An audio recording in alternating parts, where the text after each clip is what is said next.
Bonjour à toutes et à tous. Bienvenue à cette séance d'information sur la santé cardiaque au féminin. Je me présente Cathy Malas, je dirige le pôle d'innovation et d'intelligence artificielle et adjointe au président directeur général du CHUM. J'ai le privilège d'animer cette séance d'information avec quatre dames extraordinaires. Durant cette prochaine demi-heure, nous allons discuter avec nos expertes des différences qui existent entre les hommes et les femmes quant aux problèmes de santé cardiovasculaire. Nous parlerons de la reconnaissance des symptômes, des différences entre les hommes et les femmes et des dernières données à ce sujet, ainsi que de la prévention, parce que c'est un élément extrêmement pertinent dans la santé. Je vous présente donc les grandes dames qui me flanquent aujourd'hui. Dr Jessica Forcillo, qui est chirurgienne cardiaque et chercheuse au CHUM. Elle est également cofondatrice du Centre intégré CardioF. On en discutera un peu plus tard. Un centre intégré en santé et maladies cardiovasculaires des femmes. Bonjour, Dr Forcillo. Bonjour, Cathy. À ma gauche, alors moi, je suis une grande fan de hockey, là. Alors, à ma gauche, à l'aile gauche, il y a Dr Christine Pacheco, qui est cardiologue spécialisée en santé cardiaque des femmes au CHUM, mais également à Pierre Boucher. Bonjour, Dr Pacheco. Devant moi, Dr Lynn Bérubé, qui est cardiologue au CHUM. Bonjour, Dr Bérubé. Bonjour. Et en face de moi, à gauche, ma gauche, il y a Madame Ebtissam Ahmedjar, qui est infirmière clinicienne à CardioF. Bonjour. Bonjour. Bonjour, mesdames. Alors, cette séance se veut informative. Alors, nous allons jaser avec nos chères dames pendant 30 minutes, puis après, il va y avoir une période de questions à vous. Et nous désirons par celle-ci vous donner plus d'outils, des réponses à vos questions, afin de reconnaître les signes de la maladie cardiaque chez la femme, pour vous informer et informer celles que vous aimez et désirez protéger, soit votre mère, votre épouse, vos filles, etc. Plusieurs thèmes seront abordés durant cette séance, alors n'hésitez pas à poser vos questions tout au long de la présentation et on va réserver un 20 minutes après la demi-heure d'échange. Alors, sans plus tarder, commençons par notre première question. Alors, on va tout de suite aborder notre premier thème qui est les symptômes d'une maladie cardiaque.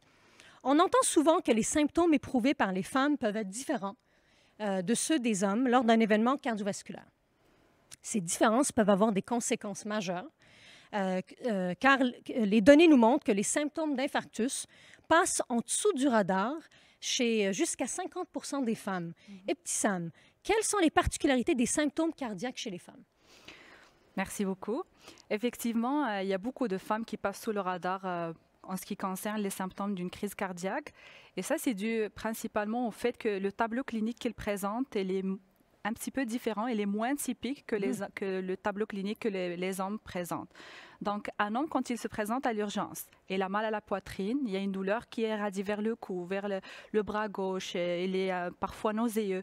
Par contre, la femme, quand il arrive à l'urgence, elle a aussi une douleur à la poitrine, mais la façon avec laquelle elle décrit ses symptômes, ça laisse un petit peu errer le diagnostic. Il peut parler d'un sentiment, d'une indigestion, d'une grande fatigue.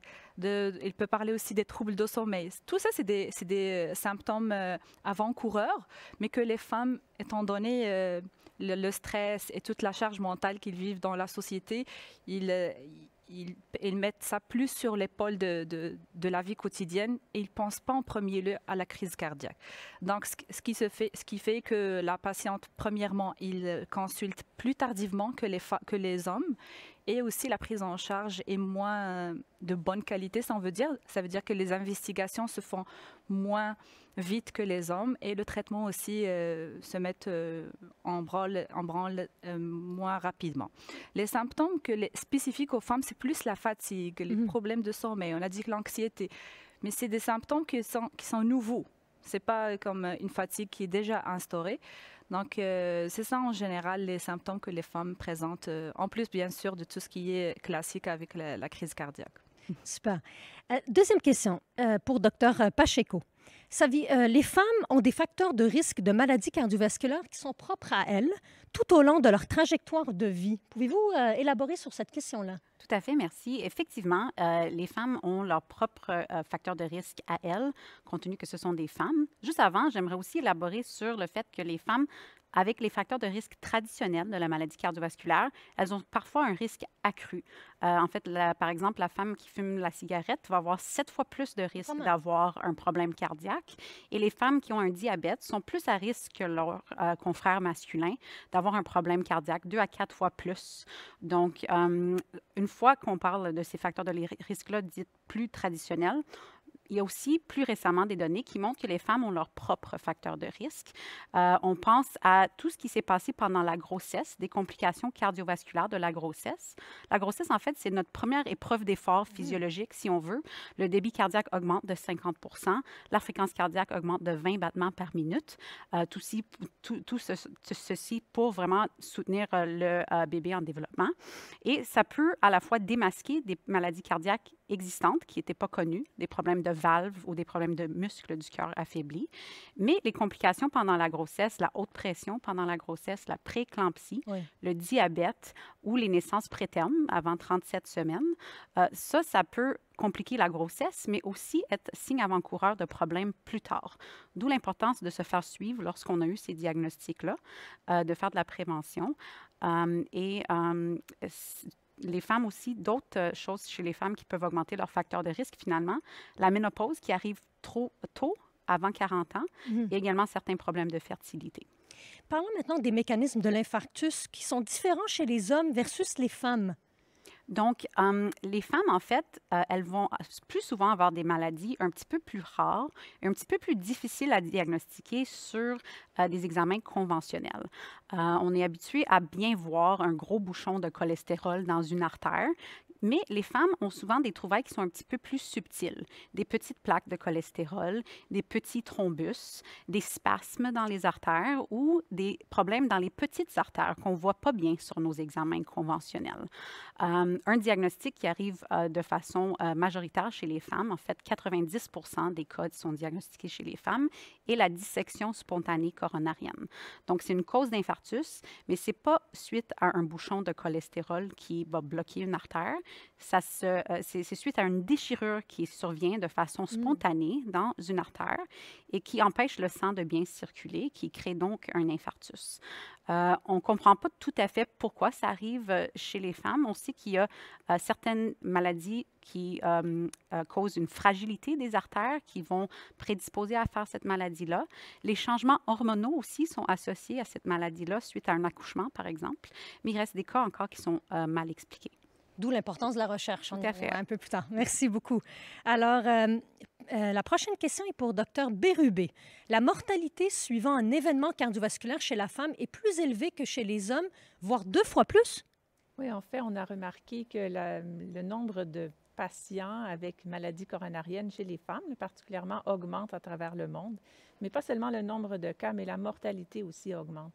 Donc, pour vous faire un exemple, au Canada, il y a environ 1 femme sur 3 qui aura une maladie cardiaque dans sa vie. Mais c'est aussi la 2e cause de mortalité chez les femmes. Donc, c'est souvent négligé. Les gens pensent que souvent, c'est autre cause de décès. Puis même aussi, elles ont plus de risques de mourir lors d'un événement cardiaque. Donc, au Québec, dans une étude avait remarqué que les femmes entre 45 et 75 ans ont jusqu'à 30 de plus de risque de décéder lors d'un événement cardiaque. Pourquoi? Parce que le diagnostic est parfois différent, comme Dr Pacheco l'a dit. Il y a des critères de prise en charge aussi qui sont un peu différents, comme on a énuméré au préalable. Puis aussi, le traitement va être parfois un peu différent. Donc, ça, on pourra y revenir plus tard, mais c'est ce qui explique cette hausse de cas à travers le temps. Intéressant. Docteur Forcillo, l'inclusion des femmes dans les études cliniques, on parlait de l'importance de la recherche. Donc, l'inclusion des femmes dans les études cliniques a fortement été suggérée depuis les années 97. Ça date quand même. Quelle était la problématique et quelle est la conséquence de ceci? Ça, c'est très important. Donc, depuis des décennies, les études ont inclus un nombre insuffisant de femmes, surtout dans les études en cardiologie, en santé cardiovasculaire, que ce soit aussi en chirurgie cardiaque. Ce qui fait en sorte que dans les populations qui sont représentées dans ces études-là, il y a seulement un tiers de ces patients-là qui sont des femmes. Et ça, c'est très problématique parce que pour l'instant, avec le résultat de ces études-là, on extrapole des résultats, des traitements qui étaient en majorité évalués sur les hommes à nos populations femmes. Depuis 1997, comme tu l'as dit, Cathy, Santé Canada a fortement encouragé l'inclusion des femmes dans les études. Puis, c'était bien. Cependant, ce qu'on se rend compte maintenant, c'est qu'il n'y a pas eu vraiment... C'est mieux ou non? Non, il n'y a pas eu d'amélioration. OK?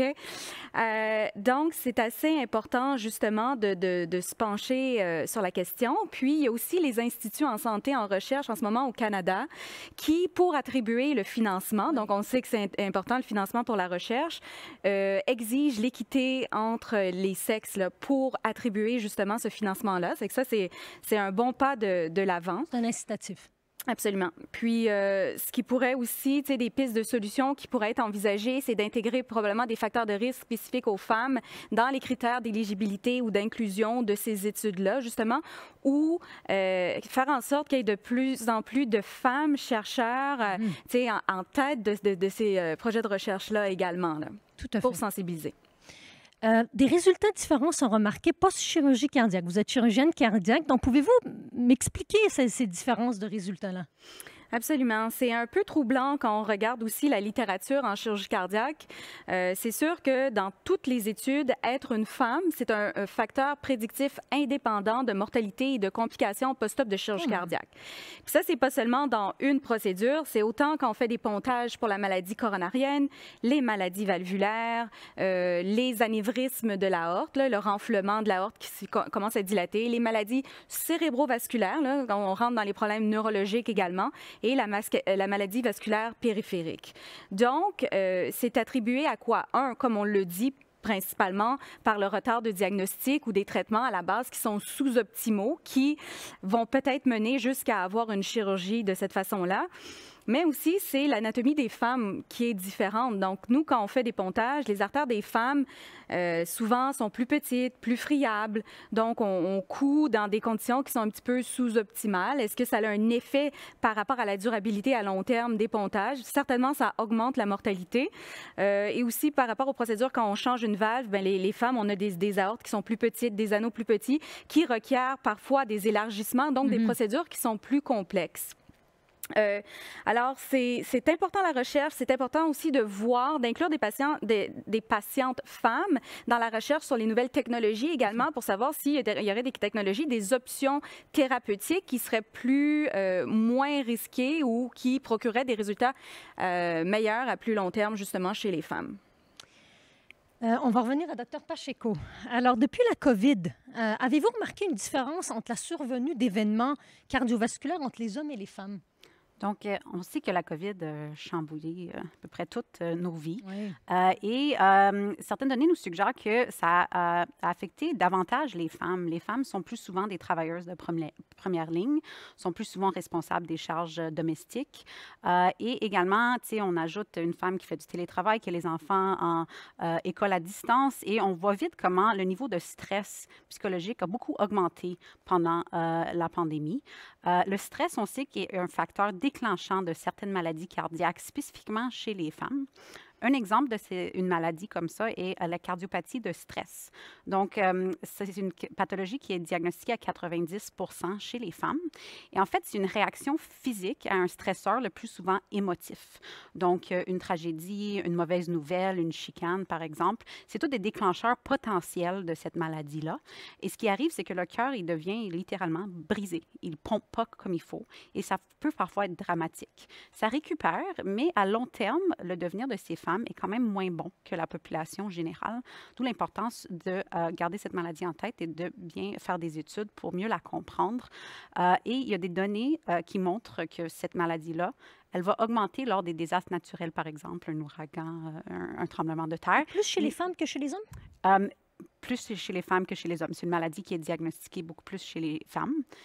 Et on a des données aussi des États-Unis qui nous montrent que pendant la pandémie, les premiers mois de la pandémie, la maladie a augmenté. Ah oui, ouais. Intéressant. Docteur Bérubé, comment améliorer sa santé cardiovasculaire?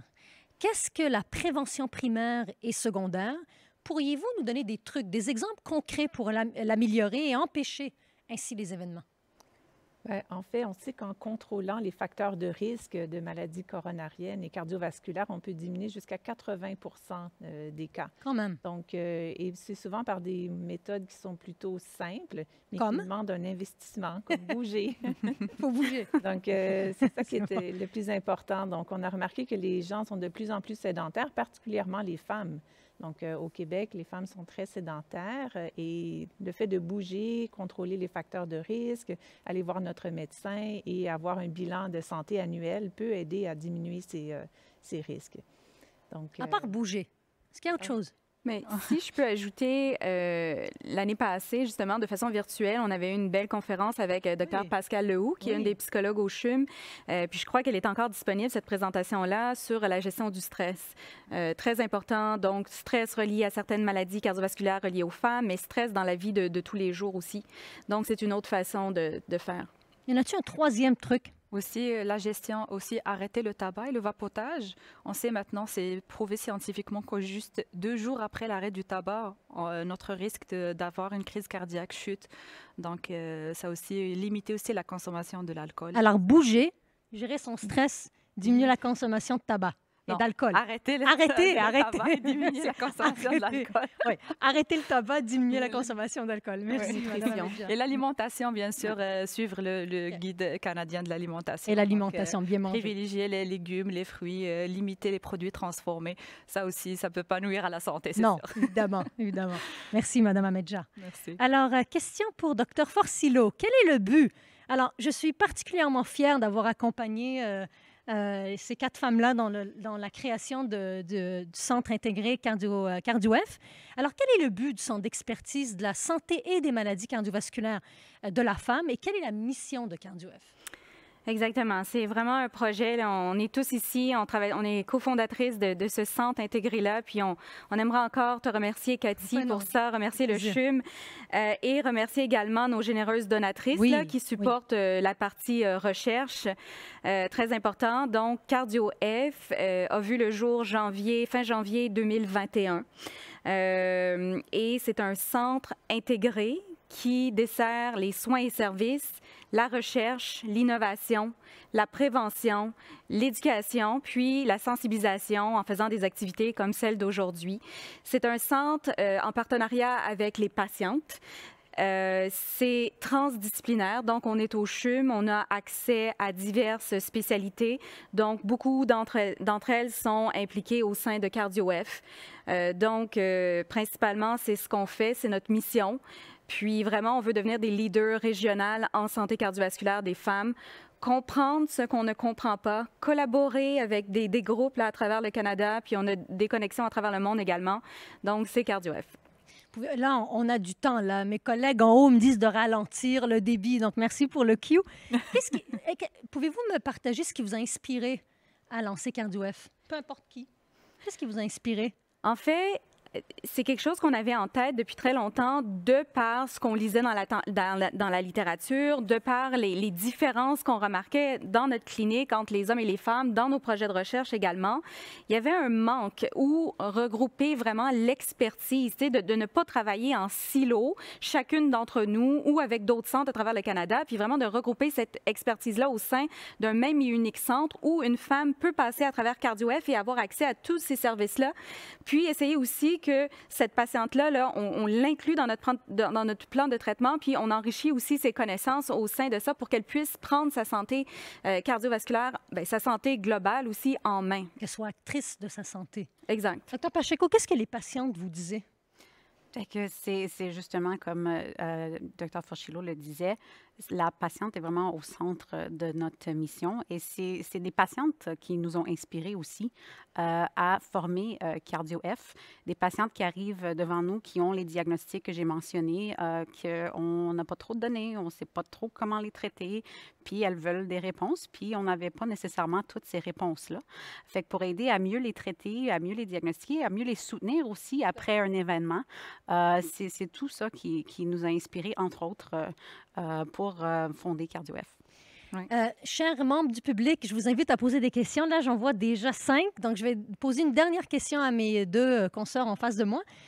Ebtissam, Madame Amedja, vous les suivez depuis le centre. On l'a lancé en janvier 2020? Oui, moi, j'ai commencé au mois d'avril. D'avril, oui. Alors, vous vivez le volet soins et services et même vous êtes impliqué dans la recherche. Donc, partagez-moi peut-être un coup de cœur depuis que vous avez lancé. Puis après, Dr Bérubé, si vous voulez partager de quoi aussi. J'en ai beaucoup. À chaque fois qu'une patiente me dit que merci beaucoup, merci, vraiment, vous avez amélioré ma qualité de vie. Ça, c'est comme un cadeau.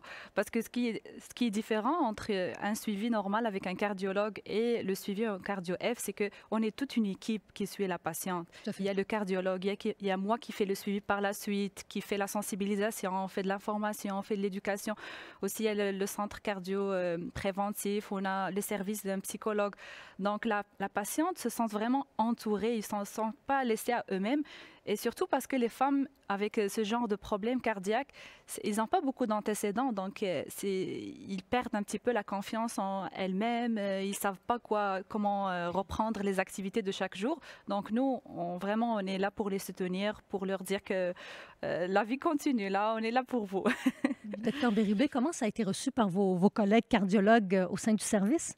Bien, en fait, très bien reçu parce que l'avantage de la clinique, c'est de regrouper des maladies qui sont un peu plus rares, moins fréquentes. Et en fait, nous, on évalue ces patientes-là, on donne des suggestions. Après ça, elles peuvent continuer leur suivi avec leur cardiologue traitant si elles veulent, mais ça donne une autre porte avec d'autres possibilités pour les patientes, puis elles apprécient ça. Ça nous permet aussi, bien sûr, de les recruter pour la recherche. Donc ça, c'est tout un avantage. Alors, elles se sentent comprises, écoutées, puis à date, on a des très bons commentaires. Pouvez-vous donner des exemples de maladies? Ah, Dr Forcillo, vous voulez ajouter de quoi? Je veux pas perdre le fil de ce qu'on est en train de dire, mais aussi CardioF on a un petit peu optimisé dernièrement avec une neurologue vasculaire, Olena Beresniakova. Donc, en plus d'avoir la partie cardiaque, il va avoir la partie neurovasculaire, tout ce qui est AVC. Donc, les critères d'inclusion pour la partie neurovasculaire vont bientôt être mis sur le site Internet et tout ça pour aussi aller rejoindre cette population de patientes-là. Pouvez-vous me donner un exemple de sous-trajectoire dans CardioF? C'est quoi les diagnostics que vous recevez présentement, Dr Pacheco? Donc, un peu comme je mentionnais un petit peu plus tôt, tout ce qui est cause d'infarctus ou de maladie cardiaque qui est plus souvent diagnostiqué chez les femmes. Les dissections spontanées coronariennes, des infarctus où on n'a pas de blocage dans les artères, des problèmes de petits vaisseaux du cœur, la cardiopathie de stress, tout ce qui est par rapport à la grossesse, des problèmes cardiaques existants pendant la grossesse, des suivis post-grossesse suite à des complications cardiovasculaires. Donc, c'est un peu ça la liste de diagnostics qu'on reçoit. Excellent, merci. Alors, à vous la parole, chers membres du public. Je vais commencer par une première question de José. Puis après, je vais vous demander qui veut répondre. Si je prends des hormones, est-ce que cela augmente mes chances de faire une crise cardiaque? Christine.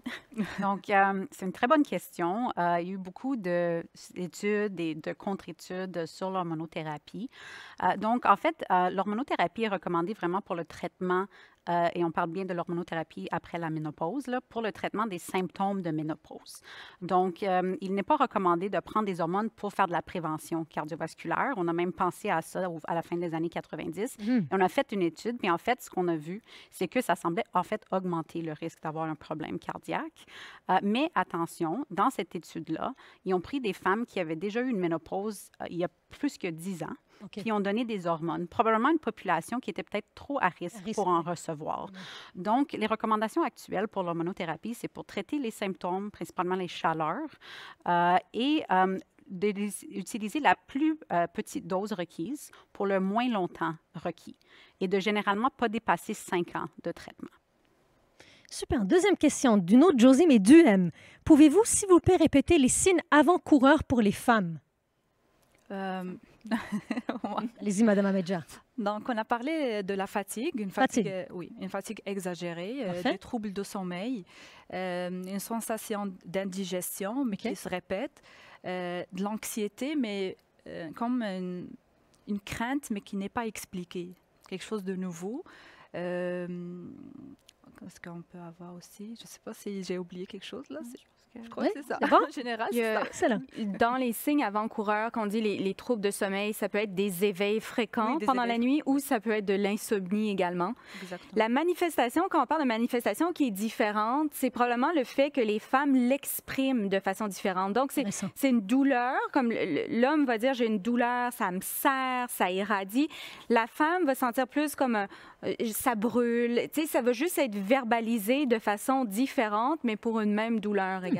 Exactement. Merci beaucoup pour cette précision. J'ajouterais juste pour les hormones Oui. qu'en fait, il y a certaines conditions cardiaques qui sont une contre-indication à prendre des hormones. Si on a déjà eu un infarctus ou un problème cardiaque, si on a déjà eu des caillots dans les jambes ou des AVC, généralement, à ce moment-là, on ne devrait pas prendre d'hormones. Merci pour la précision. Une question d'Irma Di Giacinto, membre de mon équipe. Est-ce que l'activité physique sportive intense, exemple marathon, vélo, peut avoir des impacts cardiovasculaires différents entre hommes et femmes? Qui veut répondre? Ouais, Est-ce qu'on le sait? C'est une bonne question. Ça vaudrait la peine d'être étudié. C'est sûr qu'il y a la littérature sur l'activité sportive. L'activité sportive intense, hommes et femmes, moi, personnellement, je n'ai pas vu passer de papier ou de... Je ne pense pas qu'il y a trop de données. En général, hommes et femmes, tout compris, l'activité intense comme les marathons et tout Oui. ça ne prévient pas nécessairement les maladies cardiovasculaires à long terme. L'activité modérée, en fait, c'est assez pour prévenir les maladies à long terme. Puis on sait que dans certains marathons extrêmes, tu sais, plusieurs jours, des ultra-marathons, des fois, ça peut même être néfaste pour le cœur. Quand on dit bouger, c'est pas bouger pour courir 15 km par jour. Hein? Non. Rassurez-moi, mesdames. Non, c'est OK, pas... parfait. Par jour, c'est assez. Le triathlon n'est pas nécessaire. Oui. Merci. Par contre, je peux ajouter allez-y. quelque chose. Je crois qu'il y a une de nos patientes qui pratique justement des sports extrêmes. Quand on a déjà eu un événement cardiaque, on ne doit pas refaire la même activité qui a conduit à l'événement. Intéressant. qu'on a Chaque eu. cas est particulier, mais souvent, on va donner des conseils, tout dépendamment de la présentation clinique. Tout à fait. La personnalisation des conseils et Ouais. des soins, Oui. c'est important. Alors, une question d'Angèle Fernando Rangel Munguia. J'espère que j'ai bien prononcé votre nom, Angèle. Combien de temps faut-il pour se remettre d'une chirurgie cardiaque, Dr Forcillo? Habituellement, on dit que c'est tout dépendamment c'est quoi la chirurgie, là. On dit que c'est une période de convalescence de 3 mois où on va être encore un petit peu fatigué, un petit peu essoufflé. Tu sais, il y a des patients qui ont eu des pathologies qui ont été décelées sans même qu'il y ait de symptômes. Puis là, ils disent, bien, comment ça se fait que je suis essoufflée par la suite? On a un petit peu une perte d'appétit. On va perdre du poids, environ 10 à 15 livres. Sommeil peut être encore perturbé, mais on se dit que c'est une période de convalescence de 3 mois en moyenne. Tu sais, chaque personne, c'est individualisé. On n'est pas des statistiques. Ça, c'est des statistiques, c'est la moyenne. Mais, tu sais, quand des symptômes se poursuivent après cette période-là, tu sais, c'est fortement encouragé d'aller reparler soit à son chirurgien ou à son cardiologue traitant. Merci. Une question de Marjolaine Maillot. Est-ce qu'il serait bon pour une femme en santé de subir des tests de dépistage des maladies cardiovasculaires? Si oui, quel test et à quel âge? Qui veut répondre, mesdames? Ben, Dr. en Bérubé? fait, ce qui est important, c'est de faire un bilan de santé annuel puis dépister les facteurs de risque. C'est plus ça qui est important, comme le diabète, la haute pression, l'hypercholestérolémie. C'est ça qui est nécessaire là, dans le suivi. Mais d'aller faire des examens cardiaques précis, comme des coronarographies ou des examens invasifs, ça, ce n'est pas nécessairement nécessaire. Ça va dépendre si la patiente a des problèmes, des symptômes, des malaises. Là, oui, ça peut être indiqué, mais de faire ça seulement pour savoir ce qui se passe, ce n'est pas nécessairement nécessaire. C'est mieux de contrôler puis d'intervenir sur tous les facteurs de risque que d'aller faire une investigation très poussée. Merci pour la réponse. Lida Ospina, on peut participer à CardioF? Tout à fait. On a toute une liste de projets de recherche qui sont en cours et en développement. C'est sûr qu'il faut vérifier les critères d'inclusion pour voir si on est une candidate à une étude de recherche. Mais tout à fait, c'est possible. Il y a des informations sur notre site Web. Alors, oui, si les gens sont intéressés à participer ou à nous contacter, peu importe, c'est la page CardioF de CHUM. Pour ce qui est des femmes avec maladie établie, il y a des critères précis et celles-ci doivent être référées par un médecin, que ce soit un médecin de famille, un cardiologue. Et pour ce qui est de la partie recherche, on y va vraiment de façon étapiste également. Donc, on a ciblé des facteurs de risque qu'on appelle non traditionnels. Vous allez voir sur notre site Internet, on parle de cancer du sein qui ont reçu de la radiothérapie, de la chimiothérapie. On parle des grossesses à risque ou de la prise d'hormonothérapie durant la ménopause. On a commencé avec ces cohortes-là qui vont avoir des tests précis à faire pour un suivi. On a également une cohorte contrôle. Donc, on a commencé avec celle-ci, mais c'est bien d'aller revoir le site Internet assez fréquemment pour l'ajout des cohortes supplémentaires pour la recherche. Pour la précision. Puis merci de votre engagement, Madame Ospina. Il y a beaucoup de questions, c'est le fun. Caroline Parisé, comment savoir qu'un stress intense antérieur a laissé des séquelles cardiaques? Donc, généralement, les séquelles d'un infarctus majeur, le plus souvent, vont être assez évidentes sur des examens en cardiologie, que ce soit une échographie cardiaque ou d'autres examens. Donc, ça pourrait être possible de voir s'il y a eu une séquelle à long terme sur certains de ces examens-là. Super. Une autre question de José Duhem. Merci pour vos questions, Madame Duhem. Devrait-on exiger à notre médecin des tests cardiaques, même si on n'a pas d'historique familial? Je pense que ça revient un peu à ce que le docteur Bérubé nous disait.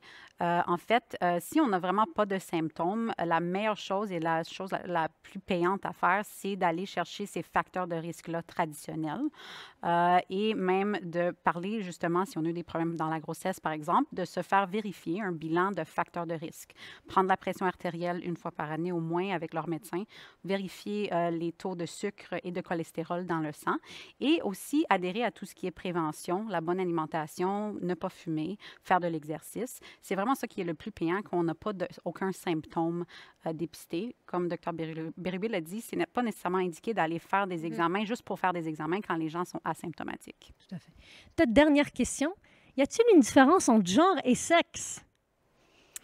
En fait, on mélange un petit peu ces termes-là. Puis dans les études, on favorise l'inclusion selon le sexe, mais aussi éventuellement selon le genre, parce qu'on peut voir aussi que le genre peut être associé à l'incidence de maladies cardiovasculaires. Quand on parle de sexe, c'est tout ce qui est génétique, chromosome, c'est homme-femme, tandis que qu'est-ce qui est le genre, c'est ce qui est relié à l'environnement, la religion, le statut socio-économique, tout ce qui peut influencer, tandis que le sexe, qu'est-ce qui est chromosomal et tout ça, ça reste la même chose, tandis que le genre, c'est pas statique, ça peut changer avec le temps et influencer de différentes façons, justement, le devenir et l'incidence des maladies dans le futur. Merci beaucoup. Moi, j'ai appris pendant cette session. Merci beaucoup, mesdames, nous avoir éclairés sur la santé et les maladies cardiovasculaires chez les femmes. Donc, nous vous encourageons à aller visiter la page Cœur et AVC. Ouais, je viens de comprendre. Cœur et AVC.ca pour en savoir plus sur les maladies du cœur. Et évidemment, nous vous encourageons à aller sur le centre d'expertise cardio-f.ca pour en savoir plus sur la santé cardiovasculaire des femmes. Mais si vous voulez participer à la recherche, on aime ça, c'est important, pour mieux comprendre, afin de mieux traiter et guérir, veuillez visiter la page et suivre le recrutement de recherche. C'est la Saint-Valentin aujourd'hui. Dans ma famille, c'est la fête de ma sœur, donc je tiens à lui souhaiter bonne fête. Mais c'est aussi la fête de l'amour. Alors moi, mon papa, à chaque Saint-Valentin, il offre 3 bouquets de fleurs à ses filles préférées de la maison. Je vous invite non seulement à aimer les femmes autour de vous, mais on s'aime tous, donc n'oubliez pas de dire que vous aimez vos collègues, vos amis, votre famille. La vie est courte, profitez-en. Bonne Saint-Valentin et bonne journée à tout le monde.